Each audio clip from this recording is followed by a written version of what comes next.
Mega 90. Middle ఈస్ట్లో ఇప్పుడు ఏ రెండు దేశాల మధ్య యుద్ధం జరిగినా దాని ఎఫెక్ట్ మాత్రం ప్రపంచంలో ఉన్న 800 కోట్ల మంది ప్రజల మీద పడుతుంది. దశాబ్దాలుగా ప్రపంచం మొత్తం ఇరాన్ అనగానే కేవలం హర్ముజ్ జలసంధిని బ్లాక్ చేస్తుందేమో అని మాత్రమే భయపడేది. కానీ ఇరాన్ ఇప్పుడు ఒక అడుగు ముందుకు వేసి అమెరికా, యూరప్ దేశాల మైండ్ బ్లాక్ అయ్యేలా ఒక సరికొత్త భౌగోళిక వ్యూహాన్ని తెరపైకి తెచ్చింది. అదే బాబ్ హిల్ మండేబ్ జలసంధి మూసివేత.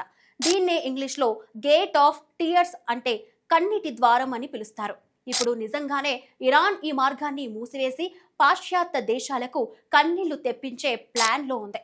ఒకవేళ ఇరాన్ మిలిటరీ కమాండర్లు ఇచ్చిన వార్నింగ్ కనుక నిజమైతే ఆసియా, యూరప్ మధ్య జరిగే లక్షల కోట్ల వాణిజ్యం సెకండ్ల వ్యవధిలో ఆగిపోతుంది. అసలు ఈ బాబ్ ఎల్ మండేబ్ జలసంధి ఎక్కడుంది?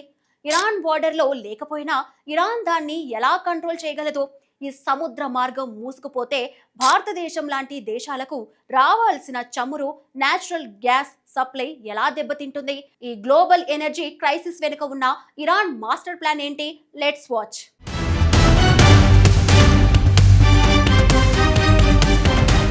అసలు ఇరాన్ బెదిరింపుల వెనుక ఉన్న పవర్ అర్థం కావాలంటే మనం ఈ బాబ్ ఎల్ మండేబ్ మ్యాప్ను చూడాలి. Africa ఖండంలోని Djibouti, Eritrea, Arabian ద్వీపకల్పంలోని Yemen దేశాల మధ్య ఉన్న కేవలం 26 కిలోమీటర్ల సన్నటి సముద్ర మార్గమే ఈ బాబ్ ఎల్ మండేబ్. ఇది ఎంత కీలకమైన మార్గం అంటే ఆసియా దేశాల, ముఖ్యంగా ఇండియా, చైనా లాంటి దేశాల నుండి ఏ సరుకులు యూరప్ వెళ్లాలన్నా లేదా మిడిల్ ఈస్ట్ నుండి చమురు యూరప్ వెళ్లాలన్నా హిందూ మహాసముద్రం నుండి ఎర్ర సముద్రంలోకి, అక్కడి నుండి సుయేజ్ కాలువ ద్వారా మధ్యధరా సముద్రంలోకి వెళ్ళాలి. ఈ మొత్తం రూట్లోకి ప్రవేశించడానికి ఉన్న ఏకైక ద్వారం ఈ బాబ్ ఎల్ మండేబ్. మొత్తం చమురు రవాణాలో దాదాపు 10%, ప్రపంచ వాణిజ్యంలో 12% పైగా వస్తువులు ఈ మార్గం గుండానే వెళ్తాయి. అంటే ప్రతిరోజు దాదాపు 6 మిలియన్ బ్యారెల్ల చమురు ఈ సన్నని మార్గం ద్వారానే రవాణా అవుతుంది. ఇప్పుడు ఆ మార్గాన్ని పూర్తిగా స్తంభింపజేస్తామని ఇరాన్ హెచ్చరించడం గ్లోబల్ ఎకనామీకి ఒక మరణ శాసనం.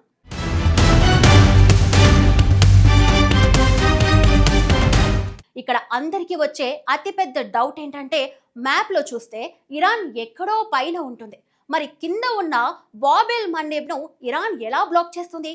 ఇక్కడే ఇరాన్ అత్యంత పవర్ఫుల్ మిలిటరీ విభాగమైన Islamic Revolutionary Guard Corps mastermind దాగి ఉంది. ఇరాన్ నేరుగా యుద్ధంలోకి దిగదు, బదులుగా ఆ సముద్ర మార్గానికి ఆనుకుని ఉన్న యోమెన్ దేశంలో తమ చేతిలో కీలుబొమ్మలుగా పనిచేసే హౌతీ రెబల్స్ కు అత్యాధునిక డ్రోన్లు, బాలిస్టిక్ క్షిపణులు, రాడర్ టెక్నాలజీని సప్లై చేస్తుంది ఇరాన్ ఆర్మీ. అమెరికా, ఇజ్రాయెల్ దాడులకు ప్రతీకారంగా ఈ హౌతీలు ఎర్ర సముద్రంలో వెళ్లే ప్రతి ఆయిల్ ట్యాంకర్ పైన, ఇజ్రాయెల్ లేదా వెస్టర్న్ దేశాలకు చెందిన కార్గో షిప్స్ పైన దాడులకు పాల్పడుతున్నారు.